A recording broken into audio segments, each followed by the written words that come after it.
Welcome to AP news 5. Srikakulam జిల్లా SP కార్యాలయంలో శాంతి భద్రతలపై సమీక్ష నిర్వహించిన విశాఖ రేంజ్ డీఐజీ గోపీనాథ్ జెట్టి విశాఖ రేంజ్ డీఐజీ జిల్లాలో శాంతి భద్రతల పరిరక్షణకు చర్యలు చేపట్టామన్నారు. సైబర్ క్రైమ్, గంజా వినియోగంపై ప్రత్యేక దృష్టి సారించామన్నారు. ఏఓబీలో మావోయిస్టుల ప్రాబల్యం తగ్గింది. సైబర్ నేరాలపై ప్రజలకు అవగాహన కల్పిస్తున్నామన్నారు. యువత మాదక ద్రవ్యాల బారిన పడకుండా అవగాహన కార్యక్రమాలు నిర్వహిస్తున్నామన్నారు. సైబర్ నేరాలపై ప్రజలు అప్రమత్తంగా ఉండాలన్నారు. పట్టణ ప్రాంతాల్లో ట్రాఫిక్ నియంత్రణకు ప్రత్యేక చర్యలు చేపడతామని తెలిపారు.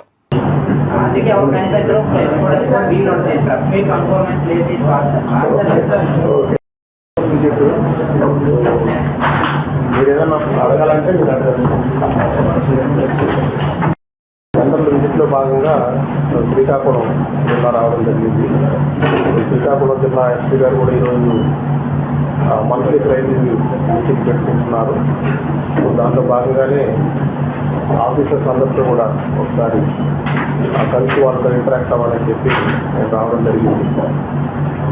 జిల్లాకు వచ్చిన తర్వాత ఆ క్రైమ్ రివ్యూలో అనేది కూడా ఒక గంట పాటు చూడడం జరిగింది. దీంట్లో ప్రధానంగా మనకి జిల్లాలో ఈ రోడ్ యాక్సిడెంట్స్, అది బోత్ బ్యాటర్లు, నాన్ బ్యాటర్ రోడ్ యాక్సిడెంట్స్, దాంతోపాటు సైబర్ క్రైమ్కి సంబంధించినటువంటి ఆ కేసెస్, ఈ 174 కేసెస్, అన్ఐడెంటిఫైడ్ డెడ్ బాడీకి సంబంధించినటువంటి కేసెస్, ఈ మధ్యకాలంలో ఈ సంవత్సరంలో కొంత ఈ గాంజాకి సంబంధించినటువంటి కేసెస్ కూడా ఎక్కువగా రిపోర్ట్ అవడం గమనించడం జరిగింది. సో దానికి సంబంధించి వాటన్నింటిని కూడా దొరికిదప్పిన ఇన్వెస్టిగేషన్ అంతా కూడా పూర్తి చేసి దాంట్లో ఇన్వాల్వ్ అయినటువంటి వాళ్ళందరినీ కూడా చర్య తీసుకుని ఒక విధంగా అధికారులందరూ కూడా చెప్పడం జరిగింది. దాంతోపాటు జనరల్గా గతంలో కేసుకు సంబంధించినటువంటి ఇన్వెస్టిగేషన్స్, దాంట్లో ఉన్నటువంటి ఏమైనా లోపాలు, వీటన్నిటి మీద కూడా వారికి తెలియజేయడం జరిగింది. సో వీటికి రాబోయే రోజుల్లో ఒక ప్రణాళిక మొత్తంగా ఈ ట్రాఫిక్ సమస్యలు ఎలా చేస్తారనే దాని మీద కూడా ఎస్పీ గారు ఇప్పుడే తెలియజేశారు. ఒక శ్రీకాకుళం టౌన్లోనే ట్రాఫిక్ సమస్య ఎక్కువ ఉంది కాబట్టి అక్కడ ట్రాఫిక్ డైవర్షన్స్ ఇట్లాంటి ప్లాన్ చేస్తున్నారు. అదేవిధంగా హైవే మీద రోడ్ యాక్సిడెంట్స్ని తగ్గించడం కోసం కొంత అవేర్నెస్ ప్రోగ్రామ్స్ ఈ నేషనల్ హైవే అథారిటీస్ వాళ్ళతో కలిసి డిస్ట్రిక్ట్ అడ్మినిస్ట్రేషన్తో కూడా కలిసి ఈ బ్లాక్ స్పాట్స్ ఎక్కడెక్కడైతే ఉన్నాయో వాటితో కూడా ఐడెంటిఫై చేసి అక్కడ ఇంజనీరింగ్ పరంగా తీసుకోవాల్సినటువంటి చర్యలు, అదేవిధంగా ఈ అవేర్నెస్ సంబంధించినటువంటి కార్యక్రమాలు కూడా చేపట్టి రోడ్ యాక్సిడెంట్స్ని తగ్గించాలని కూడా తగ్గిస్తామని కూడా వాళ్ళు తెలియడం జరిగింది. సో ఇవన్నీ కూడా నెక్స్ట్ 6 months అబ్జర్వ్ చేసిన తర్వాత ఫర్దర్గా మనం ఇంకేమైనా చేయాలంటే వాటి మీద చర్యలు తీసుకుంటాం. Thank you. అది తెలంగాణ సరిహద్దులో ఎంతవరకు ఏం లేదు. మన ప్రాంతంలో ఎన్డబ్ల్యూ మూవ్మెంట్ ప్రస్తుతానికి గతంలో గంజాయికి సెల్ఫ్గా ఉండేది ఉత్తరాంధ్ర ప్రాంతం, కానీ ఇప్పుడు చూసుకున్నట్లయితే వినియోగం కూడా ఎక్కువగా ఉంది. యూత్ ఎక్కువగా దీన్ని వినియోగిస్తారు. ఈ మధ్యకాలంలో మంచి ఎఫెక్ట్ అయితే పెడుతున్నారు. ఇంకా ఏమైనా చర్యలు తీసుకుంటున్నారా అసలు? అంటే మనకి గంజాయి మనం ఒక్కదే కాదు, మీరు చెప్పినట్టుగా రాష్ట్రం అంతా కూడా, అదేవిధంగా దేశవ్యాప్తంగా కూడా మనకి మాదక ద్రవ్యాల సమస్య అనేటువంటిది ప్రధానమైనటువంటి సమస్యగా ఉంది. మన రాష్ట్రానికి వచ్చేటప్పటికి మనకు అల్లూరు సీతారామరాజు జిల్లాలో ఒక 11 మండలాల్లో మనకి గంజాయి సాగు గతంలో ఉండేది.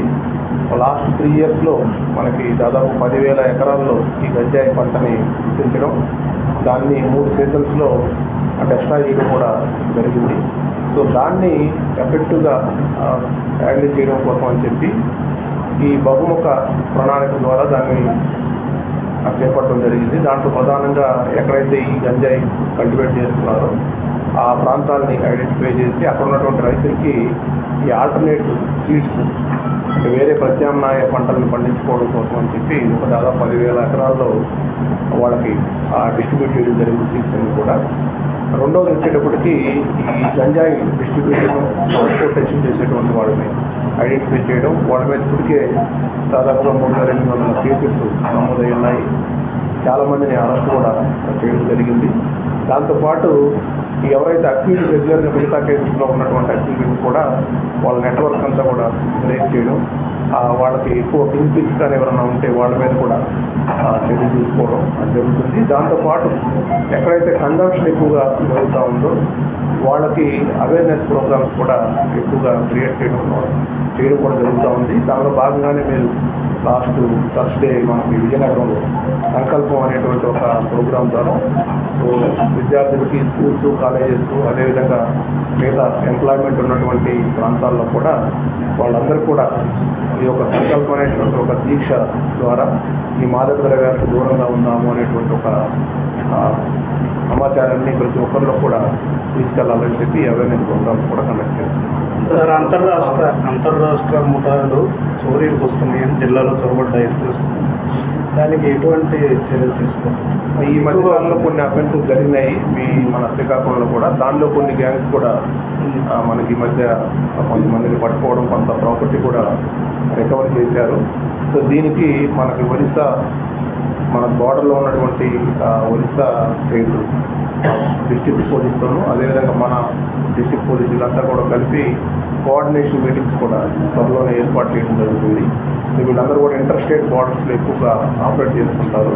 సో వాళ్ళతో కలిపి వాళ్ళ మీద నిఘా పెట్టడం, ఇప్పటికే జైల్లో నుంచి రిలీజ్ అవుతున్నటువంటి వాళ్ళ మీద కూడా మనం కాన్స్టెంట్గా వాచ్ పెట్టి వాళ్ళ అధికారులను ఎప్పటికప్పుడు గమనించడం, దాని ద్వారా మనకి కొంత అఫెన్సెస్ కూడా ప్రివెంట్ చేయడం జరుగుతుంది. ఏ అయితే అక్కడ జరిగి ఉన్నాయో వాటి మీద కొన్ని టీమ్స్ కూడా ఫామ్ చేశారు.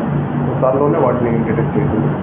సార్, గంజాయి సరఫరా కట్ట చేయగలుగుతున్నాం కానీ లోపల యువకులు ఎక్కువగా కన్జంప్షన్ చేసి దాగి కట్టగలుగుతారు. వసతులు చూస్తున్న వైద్య కానీ కేవలం అదే ఆ సమస్య ఎక్కువ ఉంది.